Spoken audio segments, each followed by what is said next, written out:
हालात ठीक नहीं है उस लिहाज से, आप गलत फहमी में नहीं रहना, हम धोखा नहीं दे, अपने आप को धोखा दे रहे हैं। सच विक्टिम है यहाँ। अगर हम सच कहेंगे तो हम किसी जगह पहुँच सकते हैं। अगर हम झूठ की कहानी यहाँ से ऊपर से नीचे तक पहुँचाएंगे तो फिर तो मैं चाहता हूँ उमर साहब यहाँ अकेले साइकिल पे चल के निकले। कहाँ से? बुलवाड़ से और लाल चौक से।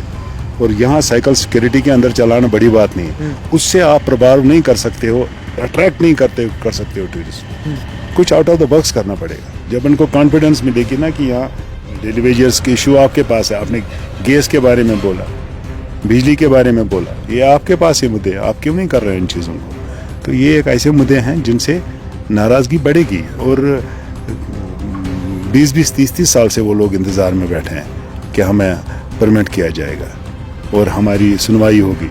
और वो इतना काम कर रहे हैं क्योंकि मुझे आपके लीडर पाकिस्तान की बोली बोलते हैं दिन भर। कौन से लीडर? सब लीडर, बड़े लीडर जो जम्मू कश्मीर के लीडर। कौन कौन है, नाम क्या है? अरे आप मेरे नाम कहने की क्या जरूरत है, आप रिकॉर्ड चेक कीजिए ना। आप उनको जेल में क्यों नहीं भेजते हो? तब आप मानते हो वो पाकिस्तानी है? देखो पाकिस्तानी है, वी वर एक्सपेक्टिंग दिस, लेकिन इसके लिए तैयार नहीं थे लोग, तैयार नहीं थे। अब एक्सपेक्ट कर रहे थे ये कबा का। हाँ ये तो अभी आगे भी हो सकते हैं, ये कोई बड़ी बात मतलब नहीं। अभी भी डर और खौफ है कश्मीर?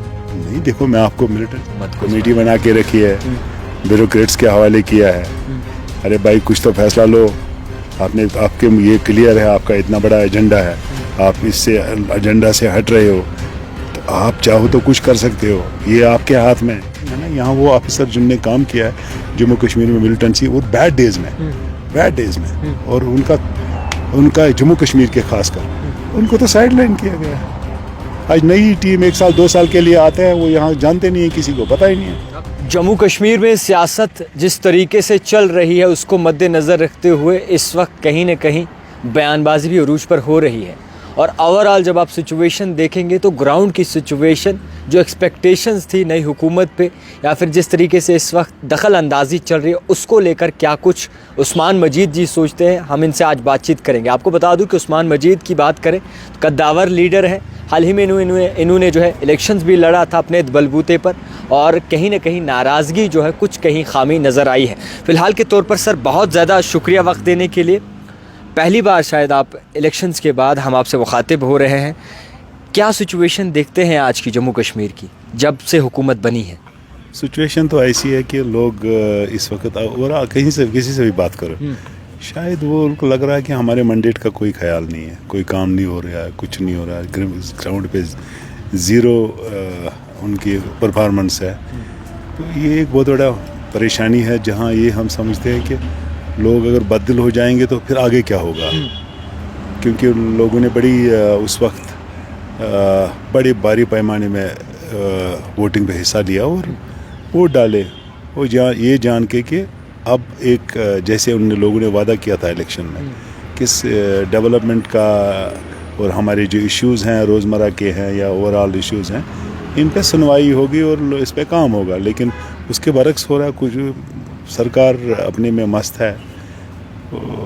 जिस तरीके से हम एक्सपेक्ट कर रहे थे कि मौजूदा जो सरकार है उमर साहब के सदारत में जो चल रहा है, वो इश्यूज़ को उठाएंगे और लाउड एंड क्लियरली, और लोगों को कुछ राहत मिले, चाहे वो बिजली के हवाले से, चाहे वो जो उनने वादे किए थे 370 के हवाले से। सबसे बड़ी बात है 370, क्योंकि उनने तो ऐसे वादे की जिस पे लोगों ने, मुझे लगा, एकजुट होकर वोट डाले उनको, और ख़ुद को उनको भी इतना तवक्का नहीं था कि मुझे इतनी सीटें मिलेंगी।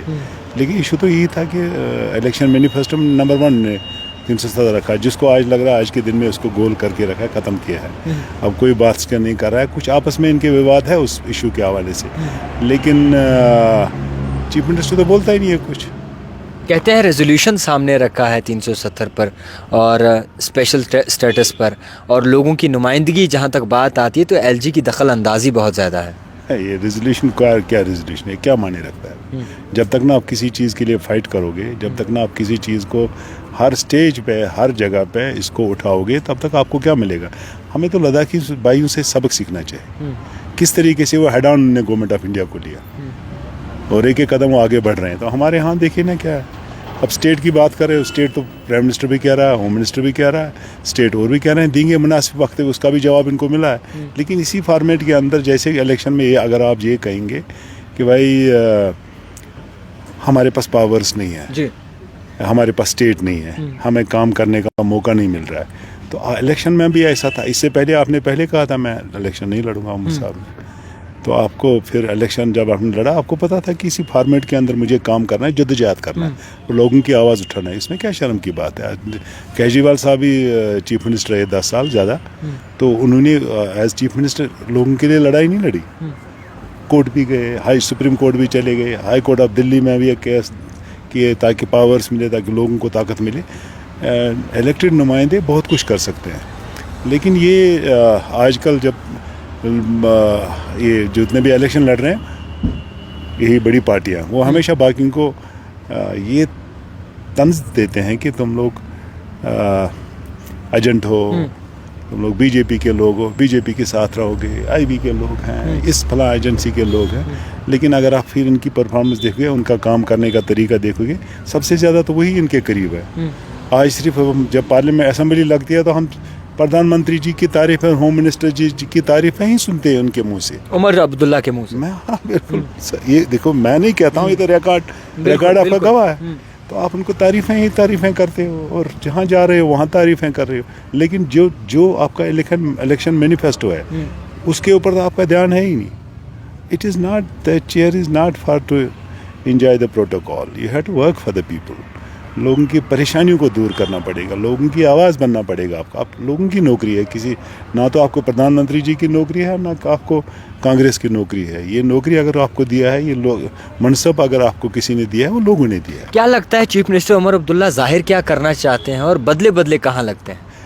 तो मुझे लगा कुछ कंप्रोमाइज है, ऐसा दिख रहा है कि वो उनकी आवाज़ दबी दबी से लग रही है, और यही कि वो टाइम पास वाली बात है। टाइम पास, हाँ वही लग रहा है। कहते थे कि अब जब हालात बेहतर होंगे तो जम्मू कश्मीर के लोगों की नुमाइंदगी होगी और लोगों को काफ़ी सारी चीज़ों से नवाजा जाएगा और लोगों की मुश्किलातें दूर होगी।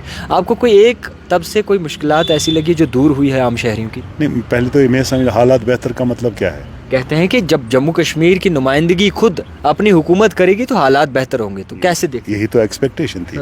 ये नुमाइंदों का बनने का एलजी रूल और इस रूल में क्या फ़र्क है? वहाँ एक आदमी का रूल होता है और सब उन तक नहीं पहुँच सकते, तो रसाई उन तक मुश्किल है, और एक सिस्टम है उनका। यहाँ आपके नुमाइंदे हैं, नुमाइंदों के ज़रिए आपकी आवाज़ सरकार वो कर लेती है। यहाँ तो नुमाइंदे इससे बेहतर, तो आप लोगों से आज कहोगे वो कहेंगे इससे बेहतर तो एलजी साहब का ही रूल बेहतर था। आज लोग तो ये खुल के आज कह रहे हैं हमारा काम नहीं है, हमारी सुनवाई नहीं है, हमें जो एक्सपेक्टेशन थी मौजूद इस सरकार से, डेमोक्रेटिक सरकार से, वो हो ही नहीं रहा, कुछ नहीं। वो तो हमारी आवाज़ नहीं बन रहे हैं, वो क्या हमें चलता नहीं है, हमारी कोई मानता नहीं है। लेकिन हमारे पास इस गवर्नमेंट को जिस पे उन्होंने ओथ उठाया, इसका फॉर्मेट हमारे पास है, इसी फॉर्मेट के अंदर तो काम करना है। अगर हम चाहे तो बहुत कुछ कर सकते हैं, हम क्यों नहीं अपने इश्यूज़ को उठा रहे? आप मंजे हुए सियासतदान हैं, आपकी आइडियोलॉजी क्या कहती है, क्या करना चाहिए था? देखिए, इनको तो आवाज़ उठानी चाहिए, उनको बोलना चाहिए। इनको तो लोगों की आवाज़ बंद, किस चीज़ का डर है, खौफ है जिसकी वजह से इनकी आवाज़ बंद है? कोई कंप्रोमाइज़ अगर है तो ठीक, वही तो लग तो यही रहा। लोग कह रहे हैं कि जब ये इक़दार से बाहर होते हैं, जब उनके पास इक़दार नहीं होती है, हमारे बड़ी पार्टियों जो रीजनल बड़ी पार्टी, तब तो ये गवर्नमेंट ऑफ इंडिया के खिलाफ बहुत बोलते हैं। जब इनके पास इक़दार आता है तो एकदम बदल जाते हैं। कहते स्टेटहुड तक इंतज़ार करेंगे उसके बाद। अरे स्टेटहुड की बात कब तक? वो तो प्राइम मिनिस्टर ने कहा मुनासिब टाइम पे। तो हमारा वक्त क्यों ज़ाया कर रहे हैं, लोगों का वक्त क्यों ज़ाया कर रहे हैं फिर आप? तो ये इट्स नॉट एन कोई स्ट्रॉन्ग आर्गूमेंट नहीं है कि जिसकी बुनियाद पे आप लोगों को कन्विंस करोगे भाई साहब हम स्टेट मिलेगी तब काम करेंगे, तब तक हम ऐश करेंगे। अच्छा, एक चीज़ आपने नोटिस की होगी कि आगा सईदुल्लाह महदी और नेशनल कॉन्फ्रेंस के दरमियान कुछ अनबन ज़रूर चल रही है। सो क्या लगता है कि आप किस तरीके से देखेंगे इन दोनों लीडर्स को?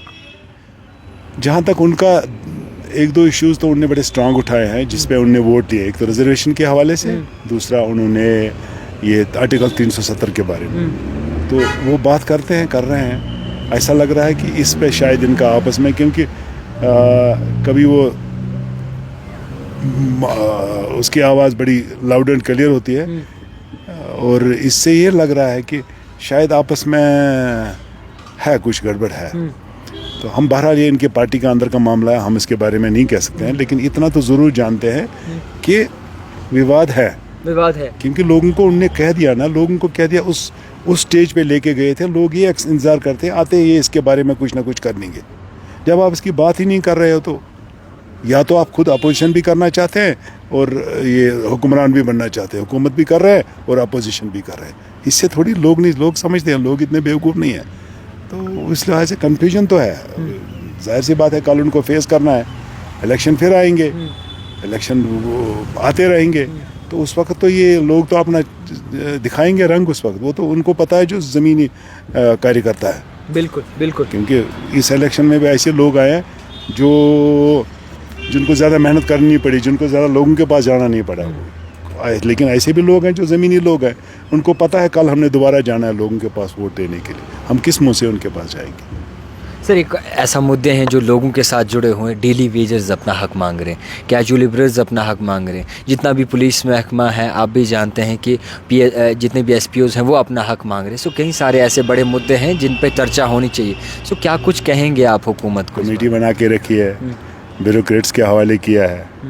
अरे भाई कुछ तो फैसला लो, आपके ये क्लियर है, आपका इतना बड़ा एजेंडा है, आप इससे एजेंडा से हट रहे हो, तो आप चाहो तो कुछ कर सकते हो। ये आपके हाथ में, ये थोड़ी गवर्नमेंट ऑफ इंडिया के हाथ में। डेली वेजर्स के इशू आपके पास है, आपने गैस के बारे में बोला, बिजली के बारे में बोला, ये आपके पास ये मुद्दे हैं, आप क्यों नहीं कर रहे हैं इन चीज़ों को? तो ये एक ऐसे मुद्दे हैं जिनसे नाराज़गी बढ़ेगी। और 20-20, 30-30 साल से वो लोग इंतज़ार में बैठे हैं कि हमें परमिट किया जाएगा और हमारी सुनवाई होगी, और वो इतना काम कर रहे हैं। क्योंकि मुझे लग रहा है जो खासकर अगर डेली वेजर्स की बात करें ना, जो परमानेंट मुलाजिम उनके हैं, वो इतना काम नहीं करते हैं जितने वो कैजुअल लेबर्स काम करते हैं। अरे उनके घरों की हालत क्या है हम जानते हैं, वो कितने परेशानी में, ऊपर से सब कुछ काम उन्हीं से लिया जाता है। ऐसे कि हालांकि वो कैजुअल लेबर से, उनसे परमानेंट मुलाजिम से भी ज़्यादा काम लिया जाता है, दिन रात उनसे काम किया जाता है, करवाया जाता है। तो ये मसला तो बहुत बहुत ज़्यादा है। SPOs तो है ही, वो गवर्नमेंट ऑफ इंडिया को इसके बारे में सोचना है, क्योंकि वो पुलिस होम डिपार्टमेंट के पास है, और होम मिनिस्ट्री या LG साहब को इनके ऊपर कुछ ना कुछ तो करना पड़ेगा, क्योंकि उनकी सैलरी उनको वेज बढ़ानी पड़ेंगे। वो बहुत मिनिमम लेते और काम तो बहुत अच्छा करते हैं। और आप देखें कि इस पूरे मिलिटेंसी के इसमें एंटी मिलिटेंसी ऑपरेशन में वो लोग भी अपनी कुर्बानी उनने बहुत, उसमें उनका नुमाया रोल है उसमें SPOs का। तो दे डिज़र्व इट, बट लोग टस से मस नहीं हो रहे, ये नहीं समझ रहे कि आने वाले दिनों में ये कैसा परेशानी बन सकती है। तो एक दूररस नताइज को देख के हमने हुक्मरानों को हुकूमत करनी चाहिए, ताकि आने वाले दिनों में हमें फिर परेशानियां न हो। ऑलरेडी हम परेशानियों में जूझे हुए हैं। हमारे पास इस वक्त लोग इतने परेशान हैं। यहाँ अभी जो अनफॉर्चुनेट वाक़ा हुआ पहलगाम के अंदर, तो इससे कितना प्रभाव पड़ा, कितना असर पड़ा है यहाँ के हालात पे, यहाँ के इकॉनमी पे, आप देख रहे हो। पहलगाम अटैक के बाद चीफ मिनिस्टर उमर अब्दुल्ला पहलगाम गए, उनके वालिद साहब भी गए, डॉक्टर फारूक अब्दुल्ला जी। उसके बाद गुलमर्ग गए, पहलगाम में साइकिल चलाते हुए नज़र आए, उनके वालिद साहब गोल्फ खेलते हुए नज़र आए। सो एक हिसाब से प्रमोट किया जा रहा था टूरिज़्म को कि आप फिर से वापस रिवाइव करें। क्या कहते हैं, ये स्ट्रैटेजी ठीक है? मैं चाहता हूँ उमर साहब यहाँ अकेले साइकिल पे चल के निकले। कहाँ से? बुलवाड़ से और लाल चौक से। और यहाँ साइकिल सिक्योरिटी के अंदर चलाना बड़ी बात नहीं है, उससे आप प्रभाव नहीं कर सकते हो, अट्रैक्ट नहीं कर सकते हो टूरिस्ट। कुछ आउट ऑफ द बॉक्स करना पड़ेगा। जब उनको कॉन्फिडेंस मिलेगी ना कि यहाँ हालात ठीक है, हमारी ज़िंदगी, हमारा पैसा सेफ है, तब जाके टूरिस्ट आएंगे। लेकिन मैं देखिए, अभी मैं हूँ, मेरे पास दाएं बाएं सिक्योरिटी है, और आपके पास बैठे हैं यहाँ लोग भी इससे परेशान हो रहे हैं, तो मैं क्या सिग्नल दूँ कि मैं सेफ हूँ? देखिए, कुछ और चीज़ें करनी पड़ेगी। क्या करनी चाहिए, क्या हमने कंपेन करनी चाहिए, इसमें गवर्नमेंट ऑफ इंडिया को इन्वॉल्व करना चाहिए, इसमें स्टेट टू स्टेट जाना पड़ेगा, क्योंकि हमारे खिलाफ काफ़ी परेशानियां हो गई है और ये इस अटैक से बदनामी हो गई है। अटैक जिसने भी किया, अनफॉर्चुनेटली वेरी अनफॉर्चुनेट, वो हमारे दोस्त नहीं, वो हमारे दुश्मन है। वो इस जम्मू कश्मीर के अवाम के दुश्मन है, हिंदुस्तान के तो है ही, लेकिन हमारे दुश्मन है, यहाँ के लोग, गरीब लोगों के दुश्मन है जिन्होंने ऐसा किया है। तो लेकिन ये इसको हम कॉन्फिडेंस, हमने भी रोल ये करना, ये नहीं कि आप गोल्फ खेलोगे, आप साइकिल पे चलो। अभी मैं साइकिल चलाऊंगा, पीछे पीछे मेरी सिक्योरिटी दौड़ रही है, उससे इतना असर नहीं हो सकता है। अगर नीयत ठीक है, अच्छी बात है, वो चाहते हैं यहाँ टूरिस्ट, लेकिन इसके लिए डिफरेंट कर, हमें हर स्टेट में जाना पड़ेगा, वहाँ के लोगों से मिलना पड़ेगा, वहाँ के सरकारों से मिलना पड़ेगा, अट्रैक्ट करना, और यहाँ उस किस्म का वातावरण बनाना पड़ेगा। ऐसी चीज़ें देखने, ऐसी जगहों पे रिस्ट्रिक्ट रखना चाहिए टूरिस्ट को, जहाँ हम पहाड़ी इलाके में ना जाए, जैसे चूक हमसे हुई है, पहाड़ी इलाके में जाओ और डीप उन जगहों पे ना भेजें टूरिस्ट को। बाकी इस वक्त वो हालात नहीं है जो आज से 10 साल 15 साल पहले हालात थे। ये वाक़ा वी वर एक्सपेक्टिंग दिस, लेकिन इसके लिए तैयार नहीं थे लोग, तैयार नहीं थे लोग। एक्सपेक्ट कर रहे थे ये वाक़ा, हाँ, ये तो अभी आगे भी हो सकते हैं, ये कोई बड़ी बात मतलब अभी भी डर और खौफ है कश्मीर में? नहीं, देखो मैं आपको, मिलिटेंसी ख़त्म हो गई है क्या? हुई है, आपसे सवाल। ये गलतफहमी है जो इस वक्त दिल्ली के सरकार ने भी कहा कि मिलिटेंसी फ्री है, हर एरिया है। ये कैसे मिलिटेंसी फ्री होगा? क्योंकि एक मुल्क यहाँ ये कर रहा है, हमारा हमसाया मुल्क कर रहा है। मतलब नाकाम रही हैं सिक्योरिटी फोर्सेस? नाकाम की बात नहीं, डोंट से यहाँ सब कुछ ठीक है, एवरीथिंग इज़ ओके, ये इलाका मिलिटेंसी फ्री है, इलाका मिलिटेंसी फ्री है। जब एक मुल्क ये इस पे तुला हुआ है कि वो यहाँ के अमन को दरहम बरहम करना चाहता है, तो उन्होंने एक्सपेक्ट, वो मिलिटेंट भेजते रहे। सोल्यूशन दें, सोल्यूशन क्या? हमने अपने घर को दुरुस्त करना पड़ेगा। कैसे? इस वायलेंस को हमने इतने नीचे लाना पड़ेगा, दिमाग इस्तेमाल करना पड़ेगा। यहाँ तो एक परेशानी है ना, यहाँ वो ऑफिसर जिनने काम किया है जम्मू कश्मीर में मिलिटेंसी, वो बैड डेज में और उनका जम्मू कश्मीर के खासकर उनको तो साइड लाइन किया गया है। आज नई टीम 1 साल 2 साल के लिए आते हैं, वो यहाँ जानते नहीं है, किसी को पता ही नहीं है। आप ये बड़ा बयान दे रहे हैं कि हालात ठीक नहीं है। हालात ठीक होते तो थोड़ी ये होता, ये बड़े बयान किया हुआ, ये तो आपके सामने हालात ठीक होता। आज कोई यहाँ देखो ना, आप जहाँ बैठे हैं कोई टूरिस्ट नज़र आ रहा है, ये क्या वजह है? ये वही है ना, टूरिस्टों को डर खोप। और यहाँ भी ऐसा है कि टेररिज्म है, अटैक्स हो रहे हैं, ये कौन सी बड़ी बात है? ये कोई कहने की वो ऐसा नहीं है, बड़ी बात कह रहे हो क्या? बीजेपी का जो नारा था कि जनाब हालात ठीक है, अमन है, सुकून है, कश्मीर में पीस है, एकदम निकल गया ना इस चीज़ का हवा। कहाँ? पहलगाम में। फिर पहलगाम थोड़ी होता, फिर ऐसा होता है कि सब भयानक अटैक होता। ये तो हमने कभी देखा नहीं है। चुन चुन के लोगों को मार रहे थे और मज़े से, कोई डर कोई खौफ टेररिस्टों को था ही नहीं, उनने एक एक करके गोली मार रहे थे। ऐसा तो आज तक नहीं हुआ ना। अगर कोई फायरिंग या कोई वाक़ा हुआ, वो ठल फायरिंग करके ना भाग जाते थे। वो तो आराम से बैठ के उनको मार रहे थे। तो आप कह रहे हैं हालात ठीक नहीं है, टेररिज्म है। पाकिस्तान थोड़ी पाकिस्तान ने दो लिया इससे। इस वक्त अगर आप देखें तो टेररिस्ट कहाँ नहीं है। आपके आई रोज़ कोई ना कोई गड़बड़ होता है, लेकिन हम उनको अभी मार भी नहीं रहे हैं पूरा उस तरीके से जिस तरीके से हमने उनको सफाया करना है। हालात ठीक नहीं है वो उस लिहाज से। आप गलत फहमी में नहीं रहना, हम धोखा नहीं दे, अपने आप को धोखा दे रहे हैं। सच विक्टिम है यहाँ। अगर हम सच कहेंगे तो हम किसी जगह पहुँच सकते हैं। अगर हम झूठ की कहानी यहाँ से ऊपर से नीचे तक पहुँचाएंगे तो फिर तो ऐसी चीज़ें बार बार हो जाएंगी। We have to concentrate. Yes, things are not good, let's work on that, ताकि हम इसको ठीक करें। खैर, एक आखिरी सवाल रहेगा। पीडीपी सदर madam Mehbooba Mufti after abrogation of article 370 पहली बार एलजी मनोज सिन्हा को मिलने गई, जिसमें उन्होंने 2-3 डिमांड्स रखी, जिसमें कश्मीरी पंडितों की मांग की कि उनकी घर वापसी होनी चाहिए और उनको रिजर्वेशन मिलनी चाहिए, और जितने भी जेलों में बंद हैं जिन पे कोई सीरियस चार्ज नहीं है उन्हें जो है रिहा किया जाए। ईद आने वाली है, तो क्या कहेंगे? देखो, एक तो आपने जो जेलों में बंद है उनकी बात की है। यहाँ ऐसे है, गवर्नमेंट ऑफ इंडिया ने एफर्ट्स किए कि यहाँ अमन हो, शांति हो, लेकिन मुझे ये बताइए क्या नीचे लेटर एंड स्पिरिट वो लागू किया गया है? यहाँ ऐसे 20 साल 25 साल पहले किसी ने, आप कहते हैं टेररिज्म इकोसिस्टम हमको ख़त्म करना है। ये कैसे करोगे आप? उन लोगों को उठाओगे जो घरों में काम कर रहे हैं, उनको दिखा रहे हैं ये टेररिस्ट है, साजिश में मुलविस है, हमने जी इकोसिस्टम को पकड़ दिया। गलत। आप उनको पकड़ लिए जो मिलिटेंसी चला रहे, जो मिलिटेंसी के साथ है। यहाँ कोई सोशल मीडिया में कोई पोस्ट करता है, पोस्ट बल्कि शेयर करता है, आप उसको जेल में डालते हो। यहाँ आपके लीडर पाकिस्तान की बोली बोलते हैं दिन भर। कौन से लीडर? सब लीडर, बड़े लीडर जो जम्मू कश्मीर के लीडर। कौन कौन है, नाम क्या? अरे आप मेरे नाम कहने की क्या जरूरत है? आप रिकॉर्ड चेक कीजिए ना। आप उनको जेल में क्यों नहीं भेजते हो? तब आप मानते हो वो पाकिस्तानी है? देखो, पाकिस्तानी है या नहीं, मैं नहीं कहूँगा कोई पाकिस्तानी है। हकीर पॉलिटिक्स के लिए ऐसी चीज़ें की जाती है, लेकिन अगर आप एक इंसान से, एक बच्चे से छोटी गलती होती है, वो शेयर करता है कोई चीज़ कि यहाँ गलत हुआ, उसको शेयर करता है। आप इसको पीएसए क्यों, आप इसको जेल में क्यों डालते हो? दुरुस्त है। आप उसको जेल में क्यों नहीं डालते हो जो उकसाता है, जो उकसाता है और जो दिन भर कभी पाकिस्तान को तारीफ, कभी उधर तारीफ, कभी वायलेंस जस्टिफाई कर रहे हैं, कभी कुछ बड़े बड़े ट्वीट्स निकालते हैं, वो इसमें उनके सोशल मीडिया में होते हैं। तो क्या उन पे एक्शन नहीं करते? उनको जेल क्यों नहीं डालते? उनको जेल भेजो ना। अब गरीबों को जेल भेज रहे हो, ये गलत पॉलिसी है। तो गवर्नमेंट ऑफ इंडिया को रिविजिट करना चाहिए इन चीज़ों को। और देखना, ये हर एक के लिए कानून की लाठी हर एक के लिए सेम है, एक ही यार्ड स्टिक से तोलना जाए, मापना है। ऐसा नहीं है कि आपके लिए एक है, मेरे लिए एक है। तो ये चीज़ जब देखो, आवाम को पता ही नहीं है कुछ चीज़ों का। जब तक ना हम उनको उकसाते हैं, जब तक ना हम अपने मुंह से अलग अलग ऐसे बात करते हैं जो हमारे लिए सडेशन नहीं है, आम इंसान के लिए सडेशन है वो। दुरुस्त है, दुरुस्त है। तो ये चीज़ें बहुत ही, जहाँ तक कश्मीरी पंडितों का सवाल है, it's an issue which will remain issue, we have to resolve that. लेकिन उसमें काफ़ी मेहनत करनी पड़ेगी, बातों से नहीं होगा ना।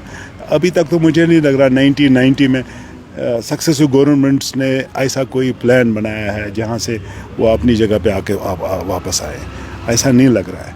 Communities have to work together, both the communities. मेरे सामने सबसे बड़ी है कॉन्फिडेंस एक दूसरे को देनी पड़ेगी, खासकर उनको कॉन्फिडेंस मिलेगी तब ही आएंगे। वरना सिक्योरिटी के बुनियाद पे हम कहेंगे, वो कहेंगे इधर रखो जी, उधर रखो जी, वो सॉल्यूशन नहीं है इस मसले का। और फिर एक बात तो ज़रूरी है, जो लोग इस वक्त काफ़ी दिनों से जेल में हैं, अरे भाई उनको जेल से छोड़ो। ऐसे लोग हैं जिनका कसूर नहीं है, जो बेगुनाही के नीचे वाले अफसरों ने खुश करने के लिए बड़े अफसरों को उनको जेल में डाला। जनाब हमने 5 मिलिटेंट बंद किया है, ये ज़बरदस्त लश्कर के थे, उसके थे हिज़्बुल मुजाहिदीन के थे, ये TRP या टी क्या बोलते हैं उसको, वहाँ के थे। ये सब ऐसा है कि खाना पूरी करते थे, अच्छा, ऊपर दिखाने के लिए। अब तो खमियाजा तो आपके सामने है। अब तो जब when it comes to that thing, जब ये क्लेम कर रहे थे हमारे सब यहाँ के लोग ऑफिसर्स, तो वो तो निकल गया आपके सामने सब है। इसलिए हम समझते हैं जो सोसाइटी में फिर वापस आए हैं, सोसाइटी में हो गए हैं, गुलमिल हो गए हैं, डोंट टच देम। बहुत बड़ा बयान आपने दिया, बहुत शुक्रिया जी वक्त देने के लिए। उस्मान मुजीद इस वक्त हमारे साथ मौजूद थे, सीनियर लीडर हैं। देखते रहिए द टाइपराइटर जावेद खान के साथ।